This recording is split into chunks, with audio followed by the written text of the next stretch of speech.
Hello hello hello.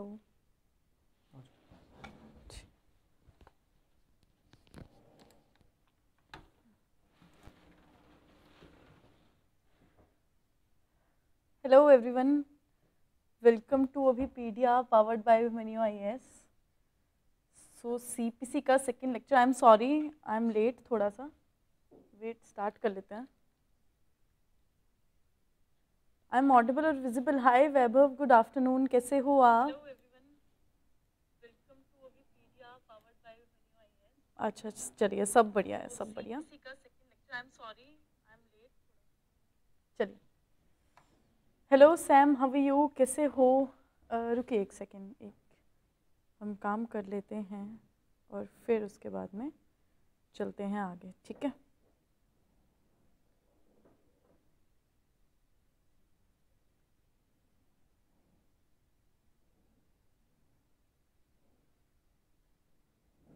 चलिए,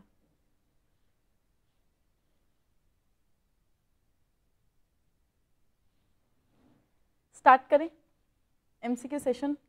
अच्छा, पिछला जो CPC का गया, जो हमने थोड़ा सा CPC का ब्रीफ पढ़ा था और उसके बाद जो हमने क्वेश्चंस किए थे, आई होप आपको वो सारे अंडरस्टैंडिंग होंगे, सारे अंडरस्टैंड हो गए होंगे, सारा समझ में आ गया होगा। ठीक है, अब नेक्स्ट, अब हम चलते हैं, ठीक है? फर्स्ट क्वेश्चन स्टार्ट करते हैं। चलो, काफ़ी टाइम लग गया आज वैसे, तो अब स्टार्ट करते हैं जल्दी से जल्दी। अब मुझे इस क्वेश्चन का आंसर कीजिए। ये क्वेश्चन का आंसर क्या होगा? क्या क्वेश्चन क्या पूछ रहा है? ओरिजिनल डॉक्यूमेंट्स, ओरिजिनल, अरे I am sorry, wait 1 second guys, ये पेन मुझसे थोड़ा गिर गया। अच्छा, original documents to be produced at or before settlement of issues under which of the following in code of civil procedure. क्या question पूछ रहा है? क्वेश्चन पूछ रहा है कि बिफोर सेटलमेंट ऑफ इश्यूज, जब इश्यूज सेटल होने होते हैं उससे पहले या फिर उस समय सारे के सारे डॉक्यूमेंट्स जो हैं वो प्रोड्यूस करने होते हैं, ठीक है? अब ये बात कहाँ की गई है? सारे के सारे डॉक्यूमेंट्री एविडेंस ना वो प्रोड्यूस करने होते हैं कोर्ट में बिफोर सेटलमेंट ऑफ इश्यू, ठीक है? तो चाहे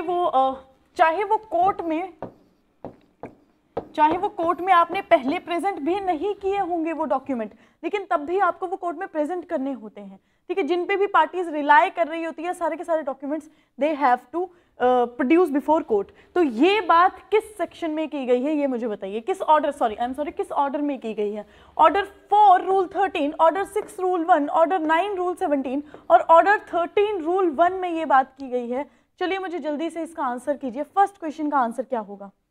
गुड आफ्टरनून हेयर निधि, हेलो निधि, कैसे हो आप? चलिए, फर्स्ट क्वेश्चन का आंसर बताइए क्या होगा? जो भी डॉक्यूमेंट्री एविडेंस प्रोड्यूस करने होते हैं बिफोर सेटलमेंट ऑफ इशू, कहाँ पर? कोर्ट में। तो ये बात कहाँ पर की गई है? किस ऑर्डर में की गई है? Order 4 rule 13 6, order 6 rule 9, order 9 rule 17 और ऑर्डर 13 रूल 1। चलिए बताइए मुझे क्या होगा, इसका आंसर क्या होगा? जल्दी से मुझे बताओ।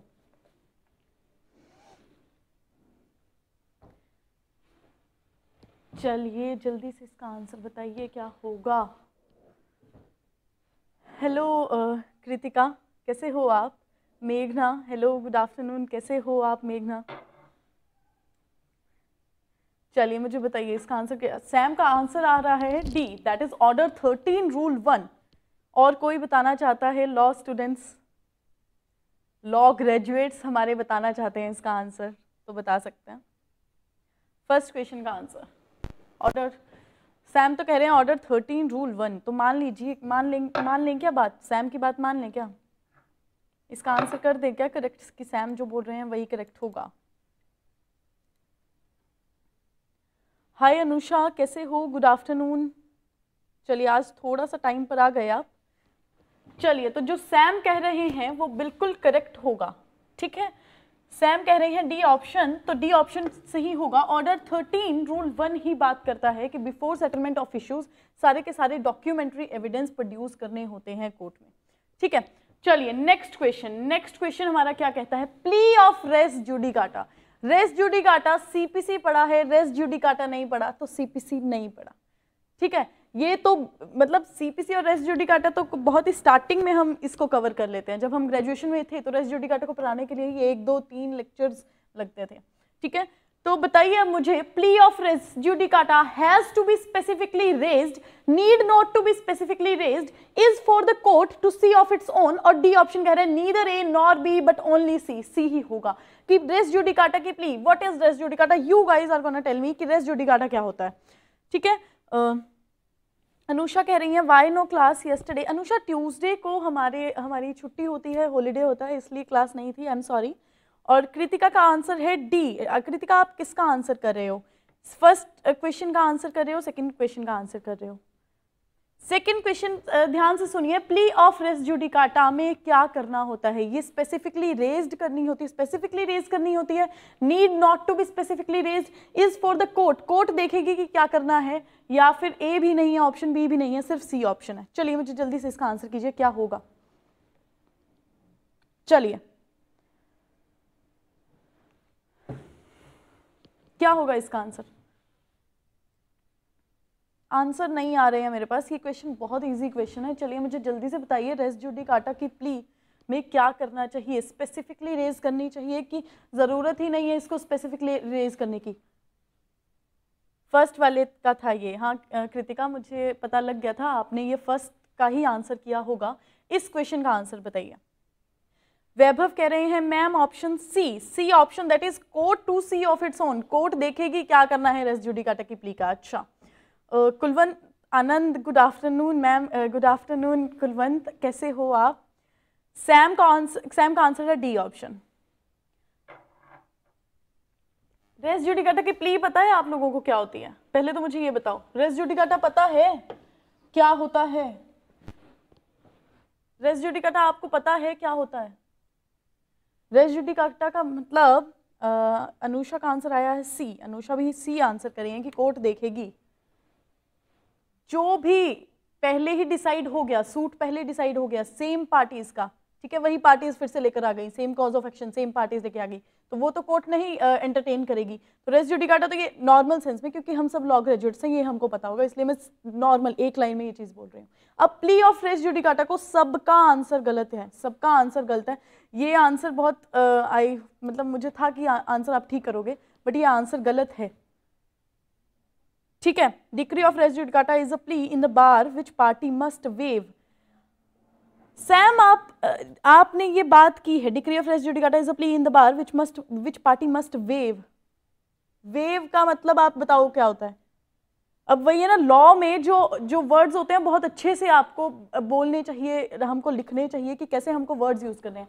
अब यहाँ पर इसका जो आंसर आएगा वो ए ऑप्शन करेक्ट होगा, has to be specifically raised. जब डिफेंडेंट प्लेंटिफ लेके गया अपना सूट को, ठीक है, वो तो लेके चला गया, मान लीजिए पीछे भी जो उसने पहले भी सूट किया हुआ था फाइल, ठीक है, वो उसका डिसाइड भी हो गया, ठीक है, सेकंड फिर से सूट वो सेम लेके आया, प्लेंटिफ तो ले आया। अब ये प्ली कि सर ये रेस जुडिकाटा के अंडर आता है, कौन रेज करेगा? डिफेंडेंट रेज करेगा। तो ये प्रोसीडिंग्स में डिफेंडेंट को तो रिटर्न स्टेटमेंट में ही ये प्ली रेज कर देनी चाहिए कि सर ये जो केस लेकर आए हैं प्लेंटिफ साहब हमारे, ये रेस जुडिकाटा के अंदर आता है। तो इसका ए ऑप्शन करेक्ट ऑप्शन होगा guys, has to be specifically raised. इसको स्पेसिफिकली रेज करना होता है, अगर स्पेसिफिकली रेज नहीं किया होता प्रोसीडिंग्स में, हमारी डिफेंडेंट पार्टी जो है वो अगर नहीं लेकर आती इस इशू को, तो क्या होगा, ये राइट वेव ऑफ हो जाएगा, चला जाएगा ये राइट, ठीक है। तो चीजें समझिए, ऐसे ही नहीं होती चीजें, समझिए। रेस जुडिकाटा तो बहुत ही इजी चीज है, रेस जुडिकाटा के बारे में हमको पता होना चाहिए, ठीक है। चलिए नेक्स्ट क्वेश्चन क्या कहता है, principle of res judicata applies. अब यहां पर बताइए कि मुझे रेस जुडिकाटा कहां पर अप्लाई होता है, ठीक है। वैभव का आया है कमेंट आया, मैम आपसे एक रिक्वेस्ट है, प्लीज़ आप कॉलिंग टीम को बोल दीजिए मुझे कोई कॉल नहीं आया, मैं रजिस्टर कर चुका हूँ सब्सक्रिप्शन के लिए। अब वैभव आपको मुझे बताया गया था, आपको शायद कॉल किया गया था, आप थे नहीं, आपका फ़ोन लगा नहीं था। चलिए आप एक बार फिर से, आप नंबर अगर आपने रजिस्टर किया होगा तो आपको फिर से कॉल आ जाएगा। आस्था ठाकुर हमारे साथ जुड़े हैं, हेलो शिखा मैम, हेलो आस्था, कैसे हो आप? मैम क्वेश्चन को नंबर दे दीजिए ना। चलिए आगे से जो नेक्स्ट हम सेशंस करेंगे उसमें आपको क्वेश्चन के नंबर भी दे दिए जाएंगे, ठीक है। अब मुझे ये जल्दी से आंसर कीजिए, लॉ ग्रेजुएट्स हमारे पास बहुत ज़्यादा लोग आ चुके हैं इस टाइम, आज हमारा सेशन अच्छा चल रहा है, तो ये आंसर मैं सबसे एक्सपेक्ट करती हूँ, इसका आंसर सबको आता होगा। Principle of res judicata applies to suits only, suit पे ही अप्लाई होता है, टू एग्जीक्यूशन प्रोसीडिंग पे भी अप्लाई होता है, आर्बिट्रेशन प्रोसीडिंग्स पे भी अप्लाई होता है, to suits as well as execution proceeding. D option कहता है कि सूट पे भी अप्लाई होता है और एग्जीक्यूशन पे भी अप्लाई होता है। चलिए जल्दी से मुझे इसका आंसर कीजिए। आस्था कह रही हैं I love your way of teaching. Thank you Aastha, thank you so much. चलिए मुझे इसका आंसर, लाइक कर रहे हो क्या आप? लाइक भी करना है सेशन को, आप देख रहे हो आज 11 लोग हमारे पास आए हैं, साथ में जुड़े हैं, तो आप लाइक तो कर रहे होंगे। अगर अच्छा लगता है सेशन प्लीज लाइक गाइस, और नहीं लगता तो कोई बात नहीं। अनुषा कह रही है suit as well as execution, और प्रफुल्ल कह रहे हैं ए ऑप्शन। हेलो प्रफुल्ल कैसे हो? आपने ए ऑप्शन कहा है, लेकिन अनुषा कह रही हैं suit as well as execution भी होगा। और कोई आंसर करना चाहते हैं इसका? चलिए जल्दी से बताइए इसका आंसर क्या होगा। इसका answer principle of res judicata applies. नहीं आज अनुषा ही आंसर कर रही हैं मुझे, अभी प्रफुल्ल का भी आया है। तो देखिए इसका जो आंसर है ना, इस क्वेश्चन का आंसर बन जाता है to suits as well execution of the proceedings. Proceeding की जब एग्जीक्यूशन होती है, एग्जीक्यूशन में भी अप्लाई होता है रेस जुडिकाटा और सूट पे भी अप्लाई होता है। एग्जीक्यूशन प्रोसीडिंग पे भी अप्लाई होता है और सूट पे भी अप्लाई होता है, दोनों पे अप्लाई होता है, सूट पे भी और एग्जीक्यूशन पे भी। सैम कह रही है D but not sure, D ही होगा इसका सैम, आंसर डी ही होगा। सूट पर भी अप्लाई होता है, एग्जीक्यूशन। आपने जो पहले कमेंट किया था आप वो भी देखिए, आपने लिखा था वेट मुझे देखने दीजिए, decree of res judicata, decree of res judicata की बात की थी। फिर एग्जीक्यूशन, दीक्षा सेठी हेलो हाय दीक्षा कैसे हो? Anjali Anand hello, Shikha madam ji hello, Anjali कैसे हो आप? Aastha Thakur don't know CPC is weak ma'am. अरे कोई बात नहीं, सीपीसी अगर वीक भी है कोई बात नहीं, सीपीसी थोड़ी है टेक्निकल चीज़ आ जाती है, ऑर्डर्स हैं, सेक्शंस हैं, थोड़ी सी प्रॉब्लम रह जाती है। यस थोड़ा सा डाउट था बस मैम ऑप्शंस डी को लेकर। चलिए कोई बात नहीं, suit as well execution proceedings पे अप्लाई होता है हमारा रेस जुडिकाटा, ठीक है। नेक्स्ट क्या आता है, validity of foreign judgement can be challenge under section 13 of CPC. Foreign judgement को चैलेंज कहां पर किया जा सकता है? क्वेश्चन सिर्फ इतनी सी बात बोल रहा है, ठीक है। अब इसका आंसर मुझे बताइए कि सिर्फ सिविल कोर्ट में ही होगा। अंडर सेक्शन 13 सीपीसी में दिया गया है कि फॉरेन जजमेंट को चैलेंज किया जा सकता है। What is foreign judgement? Foreign judgement जो फॉरेन कोर्ट ने दी होती है, एंड फॉरेन कोर्ट क्या होता है? फॉरेन कोर्ट जो आउटसाइड द इंडिया इस्टेब्लिश होते हैं, इंडिया से बाहर के कोर्ट। हम इंडिया की बाहर की कंट्रीज को क्या कहते हैं? फॉरेन कंट्री में जाएंगे, हम तो फॉरेन कंट्री में जाएंगे।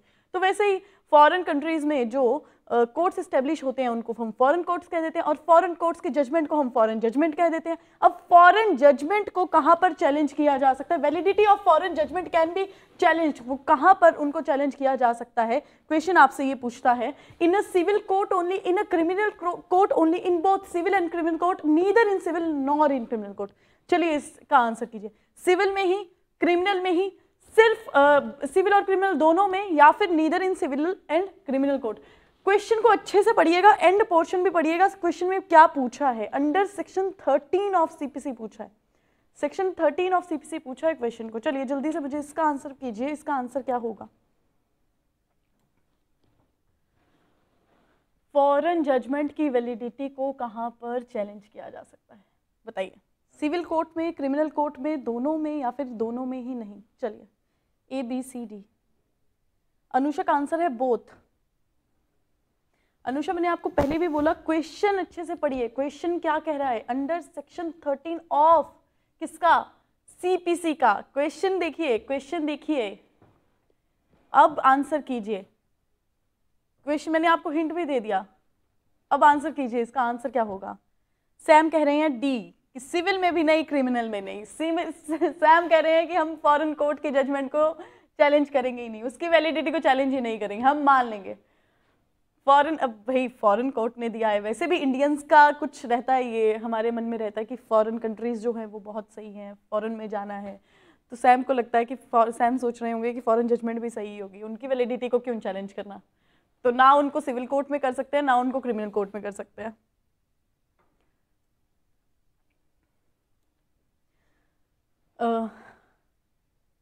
सैम का आंसर डी। वैभव आंसर कर रहे हैं ऑप्शन ए। सैम कह रहे हैं ma'am where it has been obtained by fraud.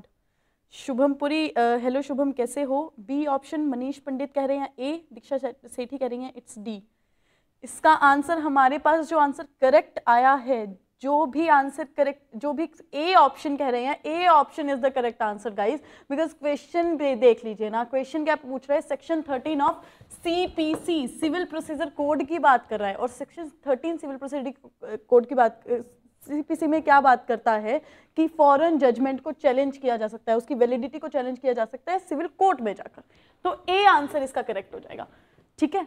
तो क्रिमिनल कोर्ट नहीं, इन बोथ नहीं, और डी तो बिल्कुल भी नहीं होगा, ठीक है। तो इसका आंसर गाइस क्या होगा, जिन्होंने ए आंसर किया है वो बिल्कुल करेक्ट है। इसका आंसर क्या होगा, ए आंसर जो है, ए option is the correct answer, ठीक है। चलिए नेक्स्ट क्वेश्चन मुझे बताइए, पार्टीज बाय देयर कंसेंट या फिर एग्रीमेंट। प्लेंटिफ, डिफेंडेंट, हमारी पार्टीज दो हैं जो हैं, वो अपनी कंसेंट से क्या कर सकती हैं। चलिए ऑप्शन देखते हैं, ऑप्शन क्या पूछता है, can confer jurisdiction on a court where there is none in law, can oust the jurisdiction of the court where there is one in law, can oust the jurisdiction of one of the courts when there are two courts simultaneously having jurisdiction in law, or all of the above। Parties अगर अपनी consent से, क्या यहाँ पर jurisdiction की बात की गई है कि अपना सूट लेके कहाँ पर जा सकती हैं, किस कोर्ट में जा सकती हैं, अपनी डिस्क्रिशन कर सकती हैं किसी केस में कि नहीं कर सकती, ये ऑप्शंस बात कर रहे हैं। चलिए मुझे जल्दी से इसका आंसर कीजिए, इस क्वेश्चन का आंसर क्या होगा बताइए मुझे, चलिए बताइए।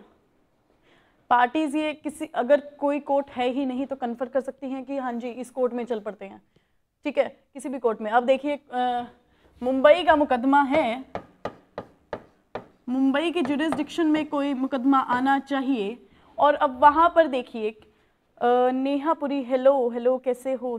शुभम का भी आंसर आया है डी, कोमल का आंसर आया है बी, दीक्षा का आंसर आया है डी, ठीक है। चलिए और आंसर कीजिए मुझे। प्रफुल्ल आंसर कर रहे हैं सी, कोमल आंसर कर रही हैं बी। देखिए जो इसका आंसर है, सबसे पहले इसका आंसर, चलिए हमारे पास आंसर आ गए हैं, तो इसका आंसर प्रफुल्ल, आपका आंसर इसका बिल्कुल ठीक बनता है सी ऑप्शन। देखिए अब जब हम, अब मुंबई की जुरिस्डिक्शन में कुछ लड़ाई हो गई, झगड़ा हो गया, प्लेंटिफ और डिफेंडेंट, प्लेंटिफ आ गया सूट लेके, अब डिफेंडेंट भी आ गया, अब इन लोगों को कहाँ जाना है, किस कोर्ट में जाना है। अगर मुंबई की जुरिस्डिक्शन में, एक हाइपोथेटिकल एग्जांपल है, अगर दो कोर्ट्स हैं, ठीक है, कोर्ट ए कोर्ट बी, दो कोर्ट हैं, ठीक है, एक ही जुरिस्डिक्शन में, अब यहाँ पर पार्टी की डिस्क्रिशन हो जाती है कि या फिर वो कोर्ट ए में जाएं या फिर वो कोर्ट बी में जाएं, तो ये क्या होती है, पार्टीज की डिस्क्रिशन होती है। मनीष पंडित सी कह रहे हैं, आस्था ठाकुर सी कह रही हैं, और कृतिका भी सी कह रही हैं। आप तीनों का आंसर बिल्कुल सही है। इसका करेक्ट आंसर क्या होगा, सी ऑप्शन करेक्ट होगा। Can out the jurisdiction of one of the courts where there are two courts simultaneously having jurisdiction in law. दोनों की जुरिस्डिक्शन में आपका केस आ रहा था, दो कोर्ट्स आपके पास अवेलेबल थी, पार्टीज ने सोचा कि चलो जो थोड़ा सा घर के नजदीक है वहां पे चल जाते हैं, तो इस केस में पार्टीज की डिस्क्रिशन चल सकती है। तो इसका आंसर जो होगा वो सी ऑप्शन करेक्ट होगा।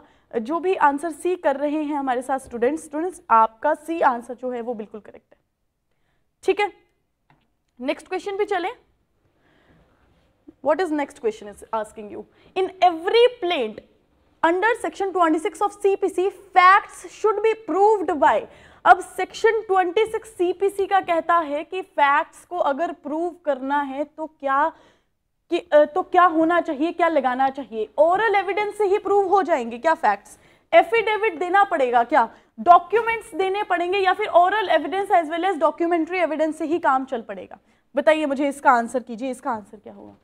In every plaint under section 26 of CPC, facts should be proved by। facts को कैसे prove किया जा सकता है, pleading लेकर गए, plaintiff हमारे, plaintiff जो हैं, 1 second, देखिए plaintiff क्या गए, प्लेंट लेकर चले गए, ठीक है, प्लेंट लेकर चले गए। अब मुझे बताइए जो ये फैक्ट्स प्लेंट में लिखे गए हैं वो किसके द्वारा प्रूव हो सकते हैं, डॉक्यूमेंट्री एविडेंस के द्वारा, ओरल एविडेंस के द्वारा, या फिर एफिडेविट लगेगा, या फिर oral evidence as well as documentary evidence. चलिए इसका आंसर कीजिए क्या होगा।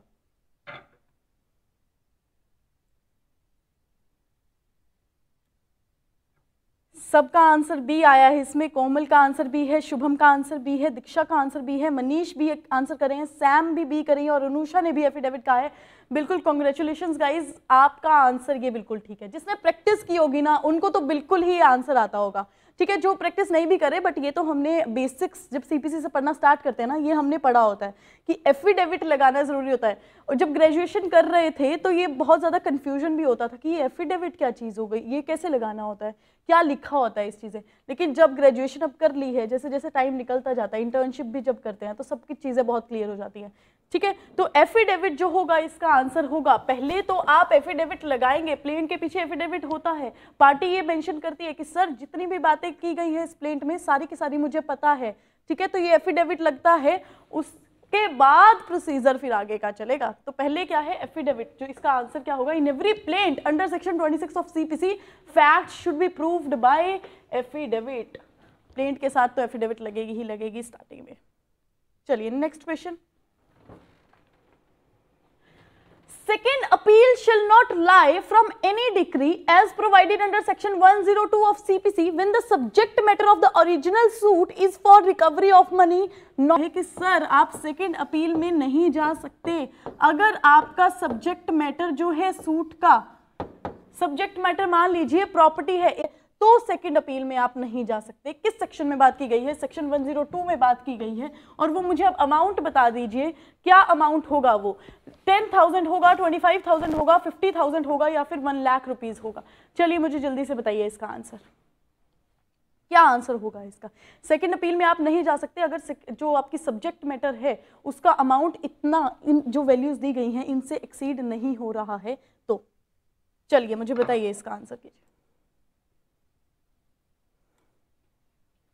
राघव का आंसर है बी, शुभम का भी आंसर है बी, कोमल कह रही है सी, दीक्षा भी कह रही है बी और वैभव भी कह रहे हैं मैम 25K। तो बिल्कुल इसका जो करेक्ट आंसर है वो बी ही बनता है, ठीक है। सैम भी कह रहे हैं बी, बिल्कुल 25,000 से अब ये भी तो इसका आंसर जो है बी बनता है, ठीक है। अब एक लॉजिकल सेंस में अभी आप अगर देखेंगे तो एक कीमत, किसी प्रॉपर्टी की कीमत 25,000 रुपए है। आप एक बार आप सूट में लेके गए, आपने कोर्ट में लेके गए, आप सूट में गए, उसके बाद आपने फर्स्ट अपील भी कर दी, ओके। सेकंड अपील में जब आप जा रहे हो आपको और खर्चे कितने हो जाएंगे, एडवोकेट्स को आपको कितना पैसा देना पड़ेगा, इसी चक्कर 25,000 से तो वैसे ही ज्यादा हो जाएगा, ठीक है। तो एक जनरल सेंस की बात है कि भाई कोर्ट ने भी बोला है कि 25,000 से आगे वाली को मत लेकर आओ अपील में, ठीक है, सेकंड अपील में, पर गाइस सेकंड अपील में। तो इसका क्या हो जाएगा answer, B option is the correct option here. Vaibhav कह रहे हैं मैम आप सारफेसी एक्ट पर एक सेशन ले सकते हो क्या।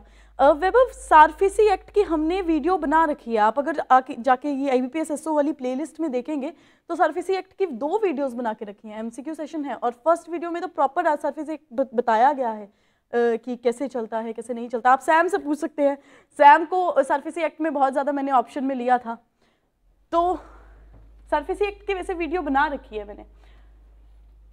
चलिए नेक्स्ट क्वेश्चन देखिए, which of the following deals with the transfer of decree to court in another state. Question को अच्छे से पढ़िएगा guys. Which of the following deals with the transfer of decree to court in another state in the CPC. CPC में किस section में ये बात की गई है कि अगर आपको ट्रांसफर करवानी हो डिक्री को, ठीक है, ए स्टेट से बी स्टेट में एग्जीक्यूट करवानी हो डिक्री को, और कोर्ट को भी लगता है रीजनेबल रीजंस दिए जाते हैं प्रॉपर कि सर मुझे ये एग्जीक्यूट किसी और स्टेट में करवानी है, तो ये किस सेक्शन में बात दी गई है। सेक्शन 40 में कहा गया है, 36 में कहा गया है, 39 में कहा गया है या फिर 52 में कहा गया है। चलिए मुझे जल्दी से इसका आंसर बताइए क्या होगा, चलिए मुझे बताइए।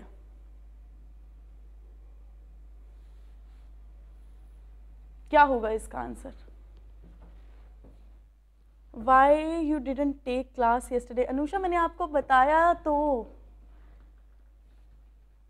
कल जो पिछला दिन होता है ट्यूसडे होता है, उस दिन हमारा हॉलीडे रहता है, तो उस दिन हमारा लाइव सेशन नहीं हो पाता, इसलिए मैम आप बहुत अच्छे से समझाते हो नेहापुरी, thank you so much.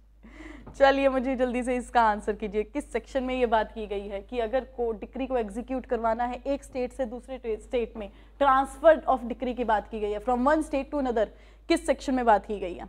Neha कह रही है सेक्शन 39, कोमल भी कह रही है सी, दीक्षा भी कह रही है सी, और शुभम भी कह रहे हैं सी। ठीक है, सी ऑप्शन आप लोग कह रहे हो, सी कह रहे हो 39।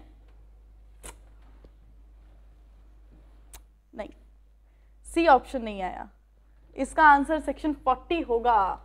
सेक्शन 40 दैट इज ए, हमारा ए ऑप्शन जो होगा वो इसका आंसर बनता है। सेक्शन 14 में ये बात की गई है सीपीसी के कि ट्रांसफर ऑफ डिक्री अगर एक स्टेट से दूसरी स्टेट में ट्रांसफर करवानी हो तो किस सेक्शन में बात की गई है? सेक्शन 40 में बात की गई है। Don't know ma'am, sorry, it's okay. Raghav ने मैसेज डिलीट करके ये ऑप्शन कर दिया। राघव बिल्कुल आप टाइम पर आपने बात मान ली। ठीक है, ए ऑप्शन जो है वही करेक्ट होगा। ठीक है, अनुषा भी कह रही है सेक्शन 39, सेक्शन 39 नहीं होगा। इसका आंसर जो बच्चे होगा वो 40 होगा। Section 40 is the correct answer. ठीक है, चलिए, what is the next question here? Which of the following are the fundamental rules of pleading as set forth under Order 6 Rule 2? Order 6 Rules 2 CPC का हमारे क्या कहता है? एक फंडामेंटल रूल्स उसने प्रिस्क्राइब कर दिए हैं प्लीडिंग्स के रिगार्डिंग। अब ऑप्शंस देख लेते हैं कि क्या कहती है। Every pleading must state facts and not law. Facts, pleading में तो फैक्ट्स आप बताइए कि मेरे साथ उस दिन ये हुआ, 20 जनवरी को मेरे साथ ये हुआ, 21 जनवरी को मेरे साथ ये हुआ, यहाँ पर कॉज ऑफ एक्शन अराइज हुआ है। फैक्ट्स बताइए, ये मेरे साथ इसने झगड़ा किया, ये उस टाइम, मतलब जो रेलेवेंट होंगे। ऐसा नहीं हवा में बातें नहीं करनी। सेकंड यही कहता है it must state material facts. Material facts होने चाहिए। ऐसा नहीं कि हवा में बातें कर दे, अनरिलेटेड अनरेलेवेंट बातें नहीं करनी है आपने प्लीडिंग्स में। ठीक है, या फिर it must state only the facts, सिर्फ फैक्ट्स ही बताएगा। ठीक है, it must state such facts in conscious concise forms. Concise form में आपके फैक्ट्स होने चाहिए, ये बात करता है। It must state only the facts and not evidence, and not evidence कर दीजिए यहां पर साथ में। ठीक है, एंड नॉट एविडेंस कर दीजिए साथ में, एंड नॉट एविडेंस। चलिए, चारों में से बताइए। अब ऑप्शन कहती है कि ए ऑप्शन क्या कहती है कि फर्स्ट, सेकंड और फोर्थ ही करेक्ट होगा। बी ऑप्शन कहती है कि थर्ड और फोर्थ ही करेक्ट होगा। सी ऑप्शन कहती है सेकंड और फोर्थ कर दीजिए, फोर्थ ही करेक्ट होगा। और डी ऑप्शन कहती है ऑल ऑफ द अबव। चलिए, मुझे जल्दी से इसका आंसर कीजिए। इसका आंसर क्या होगा? चलिए मुझे बताइए इसका आंसर क्या होगा। प्रफुल्ल भी कह रहे हैं डी, सैम भी कह रहे हैं डी, वैभव भी कह रहे हैं डी। डी ऑप्शन, सैम ने 3 बार डी ऑप्शन कह दिया। सैम इस समय इस क्वेश्चन में बहुत ही ज्यादा करेक्ट। सैम कह रहे हैं कि लॉक कर दो मैम, जैसे भी हो जल्दी से लॉक कीजिए। राघव भी डी कह रहे हैं, कोमल सी कह रही हैं, दीक्षा भी डी कह रही हैं। तो चलो, अब ये तो मेजॉरिटी वाला केस हो गया ना। मेजॉरिटी अब जो बोलेगी हम उसके साथ चलेंगे। ठीक है, मेजॉरिटी यहाँ पे कह रही है डी, तो हम डी के साथ ही चलते हैं। तो इसका आंसर क्या होगा? शुभम भी कह रहे हैं ऑल। जी बिल्कुल, इसका जो आंसर होगा वो डी। अरे एक सेकेंड, हाँ जी, जो इसका आंसर क्या बन जाएगा? ऑल ऑफ दीज इसका आंसर बन जाएगा। ये सारी की सारी ही बातें प्लीडिंग्स में होनी चाहिए। फैक्ट स्टेट करने, लॉ तो बाद में आप स्टेट करोगे, अभी प्लीडिंग्स में आप फैक्ट बताइए। अभी जज को ये तो बताइए क्या हुआ, कैसे हुआ, क्या नहीं हुआ। ठीक है, मटेरियल फैक्ट्स, अनरेलेवेंट बातें नहीं करनी है। ठीक है, फिर बोला है कि फैक्ट्स ही बताने। एविडेंस तो एविडेंस वाली स्टेज में बता देना, जब ओरल एविडेंस, डॉक्यूमेंट्री एविडेंस जब भी देने होंगे उस टाइम बता दीजिएगा। ठीक है, और कंसाइज फॉर्म में होने हैं। बहुत ज्यादा लंबी स्टोरी लिखने की जरूरत नहीं है। कंसाइज फॉर्म में आपकी प्लीडिंग्स होनी चाहिए। तो इसका आंसर जो बन जाता है वो डी ऑप्शन करेक्ट बन जाता है, that is all of the above. ठीक है, चलिए नेक्स्ट और लास्ट क्वेश्चन हमारा क्या पूछता है? Which of the following deals with service of summons where defendant resides with in jurisdiction of another court in the CPC. Defendant कहां reside कर रहा है? किसी और कोर्ट की ज्यूरिसडिक्शन में रिजाइड कर रहा है। तो अब बताइए कि कौन सा जो ऑर्डर है वो इस बात पर डील करता है कि अब उसको सर्विस ऑफ समन्स किस अकॉर्डिंग दिया जाए। जब डिफेंडेंट कहां अराइज कर रहा होगा? हमारा डिफेंडेंट किसी अनदर स्टेट में,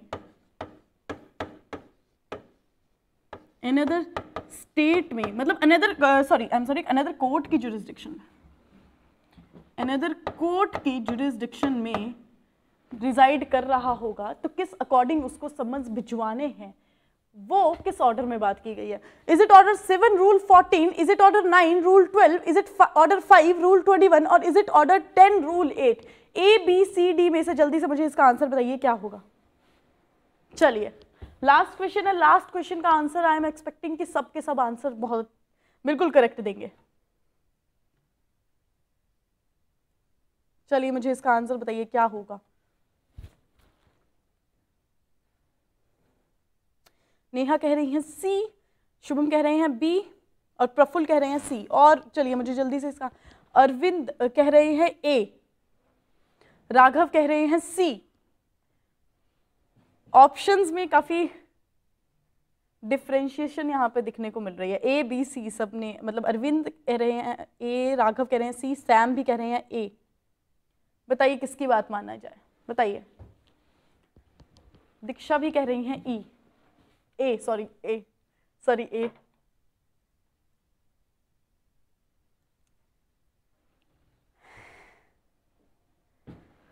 चलिए मुझे और आंसर्स का वेट है, अगर कोई और आंसर करेगा तो हम इसका आंसर आपको बता देंगे कि इसका आंसर क्या बनता है।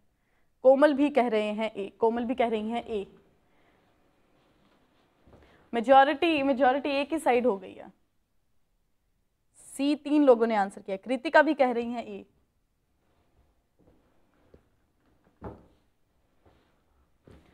तो इसका आंसर गाइस जिन्होंने ए ऑप्शन किया है आप सबको मिलता है, गलत आंसर है आपका। ए इसका आंसर नहीं होगा। जिन्होंने सी ऑप्शन इसका आंसर किया है वो बिल्कुल करेक्ट है। C option, that is order 5 rule 21। Order 5 rule 21 में बात की गई है कि अगर डिफेंडेंट किसी और कोर्ट की जुरिस्डिक्शन में होगा तो उसको किस अकॉर्डिंग समन्स भेजे जाएंगे, सर्विस ऑफ समन कब होगी। तो इसका आंसर जो बनता है वो बनता है सी ऑप्शन गाइस।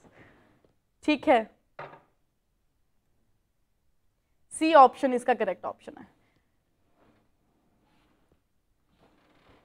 चलिए तो आज का सेशन कंप्लीट किया जाए। देखिए क्या लिखा है, अच्छा ये भी आपको बता देती हूँ। Service of summon where defendant reside within jurisdiction of another court, जो किसी और कोर्ट की जुरिस्डिक्शन में होता है। ठीक है, तो a summons may sent by the court by which it is issued whether within or without state either by one of its officers or by post to any court. चाहे वो अपना कोई ऑफिसर भेज देगी, चाहे वो via post भेज देगी। ठीक है, not being the high court having jurisdiction in the place where the defendant reside, जहां पर डिफेंडेंट रिजाइड होगा, जहां पर रह रहा होगा, वाया पोस्ट भेज देगी या फिर वाया ऑफिसर भेज देगी, अपना ऑफिसर भेज देगी। ठीक है, तो आज का सेशन यहीं पे कंप्लीट करते हैं। Thank you so much guys, काफ़ी अच्छा सेशन था। आज हमारे साथ बहुत लोग जुड़े हैं, मतलब सबसे ज़्यादा लोग आज के सेशन में हमारे पास जुड़े हैं। सीपीसी में, वो भी सिविल प्रोसीजर कोड में भी लोग, जो बच्चे हैं, स्टूडेंट्स हैं, सीपीसी को बहुत ऐसा मानते हैं कि बोरिंग है क्योंकि बहुत ही ज़्यादा बड़ा है। ठीक है, ऑर्डर्स हैं, सेक्शंस हैं, लेकिन सीपीसी के लेक्चर में आज काफ़ी लोग जुड़े। कल भी आप ऐसे ही जुड़िएगा। ठीक है, कल हम खत्म कर देंगे सीपीसी को, उसके बाद नेक्स्ट सेशन स्टार्ट होंगे। वैभव आपको सार्फिसी एक्ट की मिल जाएगा। और चलिए see you, thank you guys, thank you so much. Komal बहुत सारा पढ़ना पड़ेगा, बिल्कुल बहुत सारा पढ़ना पड़ेगा। Thank you ma'am for this informative and interactive session. Thank you Diksha, thank you so much आप लोगों को भी। और पढ़ते रहिए, कंसिस्टेंसी बना के रखिए। केसेस बहुत ज़्यादा आ रहे हैं, तो देखिए आप इसको भी, अपनी हेल्थ का प्रॉपर ध्यान रखिए। ठीक है, मास्क लगा के जाया करिए बाहर, अपना खाना पीना सब अच्छा रखिए।